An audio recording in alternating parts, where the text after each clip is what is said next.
والوں، بے نمازی بن میں نبی کو بھولنے والوں، مال کی محبت میں نبی کو بھولنے والوں، دنیا کی چاہت میں نبی کو بھولنے والوں، ارے ہم پیدا بھی نہیں ہوئے تھے اس سے 1400 سال پہلے نبی پوری رات تمہاری اور میری مغفرت کے لیے دعا کر رہے تھے. جب میرے اور تمہارے گناہ میرے نبی کو یاد آتے تھے تو میرے نبی ہمارے نام لے کر کے امتی امتی کہہ کر کے میرے آقا مغفرت کی دعائیں کرتے تھے، امت امت کہہ کر حضور مغفرت کی دعا کرتے تھے. وہ رسول جو ہر وقت ہمیں یاد کرتے رہے، آج ہم اس رسول کو بھول گئے. نبی ہمیں جلسے میں یاد آتے ہیں، جلسے کے سوا کہیں یاد نہیں آتے. کھڑے ہو کر استنجا کرنے والوں، کیا تمہیں شرم نہیں آتی؟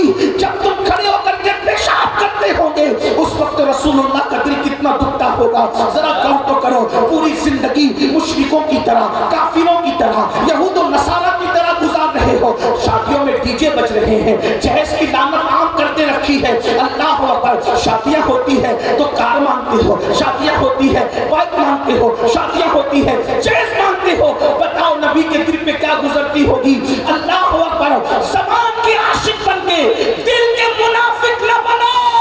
جس نبی کی نگاہ سے خدا کی ذات نہ چھپی، اس کی نگاہ سے میرے اور تمہارے دل کے حالات نہ چھپ سکتے ہیں. نہیں دھوکہ نہ دو، ایسا نہ کرو. انسان کہیں تو وفادار ہوتا ہے. اگر نبی کی بات کا میری وفادار نہ ہوگے تو بولو کہاں وفادار ہوگے؟ میرے ساتھ بے وفائی کرنے والوں مجھے کوئی غم نہیں ہے، میں تمہارے ساتھ بے وفائی کر دوں یہ بھی کوئی غم کی بات نہیں ہے. لیکن کم سے کم جانے وفا، مصطفیٰ جانے رحمت سے تو وفا کر لو، ان کا تو دل خوش کر لو. سب کے دل دکھائے کہ آپ نبی کا دل بھی دکھانے لگ گئے ہو. اللہ اکبر. سیدنا فاروق اعظم کہتے ہیں گناہ چھوٹا ہو یا بڑا میں نہیں جانتا کہ اس کا عذاب کیا ہوگا، لیکن میں اتنا ضرور جانتا ہوں گناہ کوئی کرو اس سے نبی کا دل دکھتا ہے، نبی کے دل کو تکلیف پہنچتی ہے، نبی کے دل کو اذیت پہنچتی ہے.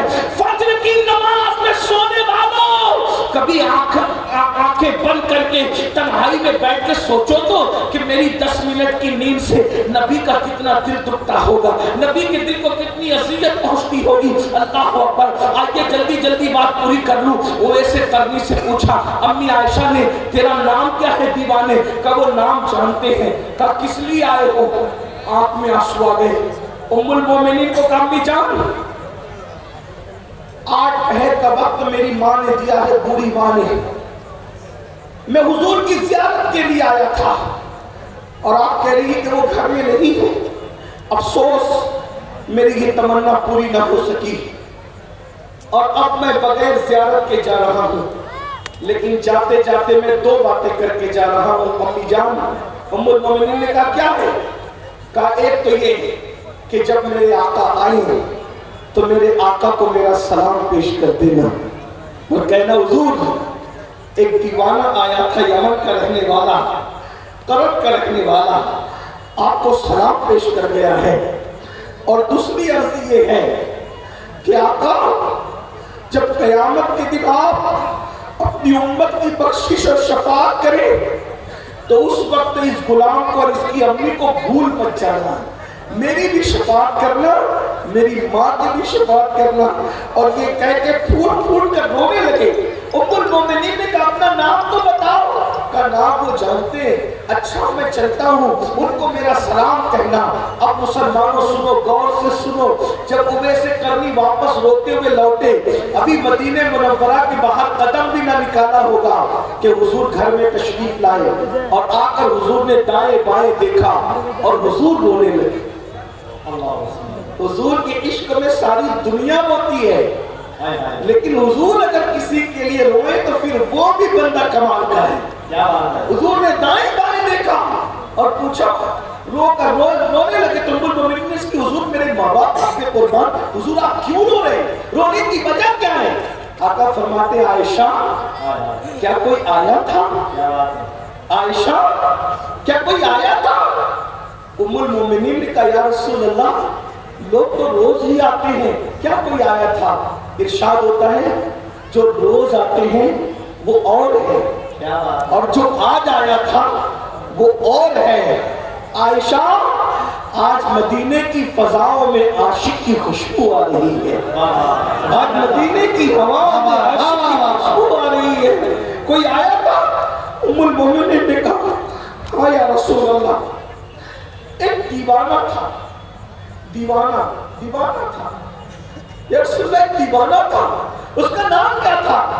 حضور اس نے اپنا نام نہیں بتایا، وہ کہتا تھا کہ وہ مجھے جانتے، وہ کہتا تھا کہ وہ مجھے جانتے، اس نے اپنا نام نہیں بتایا۔ تو آقا نے فرمایا اچھا کیا اس کے سر پر چرواہوں کی طرح رومال لپیٹا ہوا تھا؟ ام المومنین نے کہا ہاں یا رسول اللہ، اس کی داڑھی بڑی بڑی بکھری ہوئی تھی، ہاں یا رسول اللہ، اس کا چہرہ بڑا اور گندمی تھا، ہاں یا رسول اللہ، اس کے چہرے سے ہیبت ٹپک رہی تھی، ہاں یا رسول اللہ، اس کے ہاتھ پر انڈے جیسا سفید نشان تھا، ہاں یا رسول اللہ، بالکل ایسا ہی۔ حضور رو پڑے اچھا اویس آیا، اچھا اویس آیا، میرا اویس آیا تھا۔ حضور حلیہ تو یہی تھا، اس نے وہ یمن کا رہنے والا، جی حضور وہ یمن ہی کا بتاتا تھا، وہ قرن کا رہنے والا، جی حضور وہ قرن ہی بتاتا تھا۔ آقا فرماتی ہے عائشہ وہ اویس تھا، اویس تو جانتی اویس کی شان کیا ہے؟ حضور کیا ہے؟ آقا فرماتی جب وہ میری امت کے لیے دعا کرے تو اللہ میری امت کو بے حساب جنت عطا فرما دے، اس کا یہ مقام ہے عائشہ، اس کا یہ مقام ہے کہ وہ میری امت کے لیے دعا کرے تو اللہ میری امت کو بخش دے۔ ام المومنین نے اس کی یا رسول اللہ اس کو یہ مقام کیسے ملا؟ اویس کو یہ مقام کیسے مل گیا؟ حضور نے دو چیز پہ فرمایا، مجھ سے عشق کیا اور میرے عشق میں ماں کا وفادار بنے، مجھ سے عشق کیا اور میرے عشق میں ماں کا وفادار بن گیا، اللہ نے اس کو یہ مقام عطا فرمایا۔ غور فرمائیں، جو عشق کرے گا وہ ماں کا کبھی غدار نہیں ہوگا، جو عشق رسول کرے گا وہ باپ کا کبھی غدار نہیں ہوگا، جو عشق رسول کرے گا وہ مسجد کا کبھی غدار نہیں ہوگا۔ مسجدوں کو سونی سونی کر کے عشق مصطفیٰ کا دعویٰ کرنے والوں، تمہیں ڈر نہیں لگتا کہ اگر قیامت کے دن حضور سے ملاقات ہوئی، آپ کیا کہتے ہو؟ بہت بڑی بڑی ہنستے ہو، قیامت میں حضور سے ملاقات ہوگی، دیدار ہوگا، تو جو ہوگا دیکھا جائے گا، اور ہم یہ کریں گے، ہم وہ کریں گے۔ میں تو آخری بات کرنے چلا تھا، لیکن ایک آخری بات ایڈ کر دو اگر کہو تو ہاں سن لیجئے، قیامت کا دن وہ دن ہے نہ جہاں کسی کی دادا گیری چلنی ہے، نہ کسی کی بابا گیری چلنی ہے، وہاں صرف سب بندے ہیں، وہاں تو جبریل علیہ السلام کی بھی کیفیت قرآن بیان کرتا ہے، یوم یقوم الروح والملائکہ صفا لا یتکلمون الا من اذن، جبریل اور سارے فرشتے اللہ کی حیبت سے تھر تھر کانپیں گے۔ میں اپنی بہنوں سے بھی گزارش کرتا ہوں، خدا کے لیے آخرت کا خیال کرو، خدا کے لیے میدان محشر کا خیال کرو، حضور کا سامنا ہوگا۔ اے میری بہنوں، ہونٹوں پر لالیاں لگا کر اور چہروں پہ پاؤڈر مل کر بے پردہ بازاروں میں گھومنے والی اور ولیموں میں جانے والی حضور کا سامنا کیسے کرو؟ اللہ کا سامنا کیسے کرو گے؟ اور تمہارے ہمارے گھروں میں بھی اسلامی ماحول نہ رہا، آپ کہتے ہو کہ حضور کی محبت ہم پوری دنیا پہ چھا کر رکھیں گے، کیا تمہارے گھر کی چار دیواری میں بھی عشق رسول ہے؟ میں بھی کوئی سیاسی بات نہیں کر رہا، لیکن میں اپنے کام کی بات کر رہا ہوں۔ ہر جگہ آئی لو محمد کا پوسٹر لگانے والوں، کیا تیرے گھر کے اندر آئی لو محمد ہے؟ بالکل اچھا سوال ہے۔ باہر کی دیواروں پر تو لگا ہوا کوئی ہٹا سکتا ہے، تیرے گھر کے اندر کیا عشق رسول کا ماحول ہے؟ روزانہ ٹی وی تو کھلتا ہے سیریل دیکھنے کے لیے، کیا روزانہ قرآن بھی کھلتا ہے؟ اگر ہمارے گھر میں عشق رسول کا ماحول ہوتا تو ہمارے گھر میں ننگی پکچریں نہیں دیکھی جاتی، ہمارے گھر میں روزانہ قرآن کھلتا۔ قرآن تو کھولتے نہیں کبھی، کس منہ سے کہتے ہو کہ ہم نبی سے عشق کرتے ہیں؟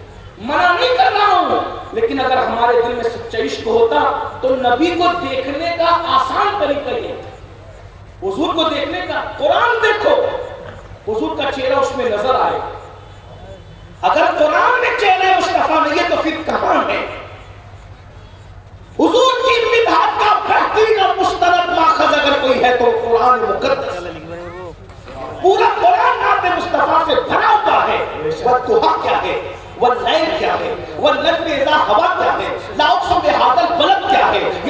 المدثر کیا ہے، یا ایھا المزمل کیا ہے، سبحان الذی اسری کیا ہے، ما ضل صاحبکم وما غوی کیا ہے، آخر یہ سب کیا ہے، طٰہٰ کیا ہے، یاسین کیا ہے، یہ حضور کی نعت نہیں تو اور کیا ہے۔ آج ہم سوچتے ہیں جنت بہت سستی ہے، جنت ہمارے باپ کی ہے، نماز پڑھو نہیں پڑھو، جنت تو کنفرم ہے کیونکہ حضور بخشوائیں گے نا، اور بے شک بخشوائیں گے، ہمارا ایمان ہے، ہمارا ایمان یہ ہے میں کیا میرے اسیاں کی حقیقت کتنی مجھ سے سودا کو کافی ہے انشاءاللہ، ہمارا ایمان ہے۔ مگر بات جو آخری کرنے چلا تو سن لو، ایک بہت بڑا سید ہے، ایک بہت بڑا سید، سارے سیدوں سے بڑا سید، غوث پاک سے بڑا سید، غریب نواز سے بڑا سید، احمد کبیر رفاعی سے بڑا سید۔ بھئی غوث پاک غریب نواز کا نام نہیں تب میں کس کا نام لوں؟ سمجھ نہیں آتی نا بات؟ اس سب سے بڑے سید کو جو غوث پاک اور غریب نواز کا بھی باپوں کا باپ ہے، اس سید کو کہتے ہیں سیدنا امام جعفر الصادق۔ اتنا بڑا سید ہے، اتنا بڑا سید ہے سنیو، جس کی جوتیاں امام اعظم سیدھی کرتے تھے، جس کی جوتی سیدھی کرنے والا امام اعظم ہو وہ جعفر صادق کتنا بڑا ہوگا، کتنا بڑا آقا ہوگا، کتنا بڑا امام ہوگا۔ جس کی کنڈے کی نیاز کرتے ہو وہ امام جعفر صادق، صرف کنڈا یاد ہے، جعفر صادق بھول گئے، پیٹ کی آگ اتنی لگی ہوئی ہے کہ سب کھانا پینا یاد ہے، حقیقتیں بھول گئے، رسومات میں الجھ گئے۔ میں نہیں کہہ رہا کہ کنڈا بند کر، جو کنڈا بند کرے اس کے منہ پہ مٹی۔ ہم تو لڑتے رہے نا کنڈوں کے لیے، 11ویں کے لیے لڑتے رہیں گے، لیکن ادھر آپ کی بھی خبر نہیں۔ اگر آپ سوتے رہو گے تو آپ کو بھی جگائیں گے، کیونکہ ہم اعلیٰ حضرت والے لوگ ہیں، اور اعلیٰ حضرت نے جہاں بد مذہبوں کا رکھ دیا، جہاں فرمایا ان کو سلام نہیں کر سکتے، ان سے رشتہ داری نہیں کر سکتے، ان کے ساتھ اٹھ بیٹھ نہیں کر سکتے، تو وہاں یہ بھی کہا کہ بے نمازی کے ساتھ بھی نہیں بیٹھ سکتے۔ ہاں اگر وہابی کے ساتھ بیٹھنے سے منع کیا ہے نا حضور نے، تو حضور نے بے نمازی کے ساتھ بیٹھنے سے بھی منع کیا۔ یہ بھی آپ کو یاد رکھنا چاہیے۔ با مسلمان اللہ اللہ با رحمن رام رام ایسا نہیں چلے گا۔ پورے دین پہ عمل کرو، پورے مسلک پہ عمل کرو۔ فقیہ اللہ سمرقندی اپنی کتاب قرۃ العیون میں لکھتے ہیں کہ اللہ کے رسول نے فرمایا، اے ابو ہریرہ بے نمازی کے ساتھ مت بیٹھا کر، جہاں بے نمازی بیٹھتا ہے اس پر آسمان سے لعنت برستی ہے، بے نمازی پہ لعنت برستی ہے، بے نمازی کے ساتھ نہ بیٹھو۔ اللہ کے رسول علیہ السلام فرماتے جو نشہ کرے وہ بیمار پڑے تو اس کی عیادت کے لیے مت جاؤ، وہ بھوکا ہو تو اس کو کھانا مت کھلاؤ۔ آپ کیا سمجھ رہے ہیں؟ تو چلے میں بات پوری کر دوں، بات نکلتی جا رہی، میں نے تو کہا تھا بات تک ختم ہوگی، ایک بات نکل آئی درد دل کے طور پہ۔ امام جعفر صادق کتنے بڑی ہستی امام جعفر صادق، اب سننا، اب غور کرنا۔ امام جعفر صادق جب لوگوں سے مصافحہ کرتے تھے، مصافحہ، توجہ ہے سب کی، یہ بات آخری ہے، اسی میں بات پوری ہو رہی ہے، اللہ کرے یہ بات قبول ہو جائے، میری آپ کی نجات انشاءاللہ۔ امام جعفر صادق جب لوگوں سے مصافحہ کرتے تھے تو ان کا ہاتھ پکڑ لیتے تھے۔ کون؟ امام جعفر صادق، کتنا بڑا سید کہ غوث پاک اور غریب نواز کے باپوں کا بھی باپ ہے۔ ہاں، اور جب کسی سے مصافحہ کرتے ہیں تو اس کا ہاتھ پکڑ لیتے ہیں، اپنے مرید کا پبلک میں سے جو مصافحہ کرتا ہے اس کا ہاتھ پکڑ لیتے ہیں اور ہاتھ پکڑ کے کہتے ہیں مجھ سے وعدہ کر، اگر قیامت کے دن اللہ نے تجھے بخش دیا تو اللہ سے تم میری سفارش کرنا، اللہ سے کہنا کہ اللہ جعفر صادق کو بخشا۔ اللہ کیوں؟ کیونکہ اللہ نے روزی کا وعدہ سب سے کیا ہے۔ دلبر بھائی کیا بات کرنے امام جعفر صادق، اللہ نے روزی کا وعدہ سب سے کیا ہے مگر جنت کا وعدہ سب سے نہیں کیا۔ روزی سب کو دے گا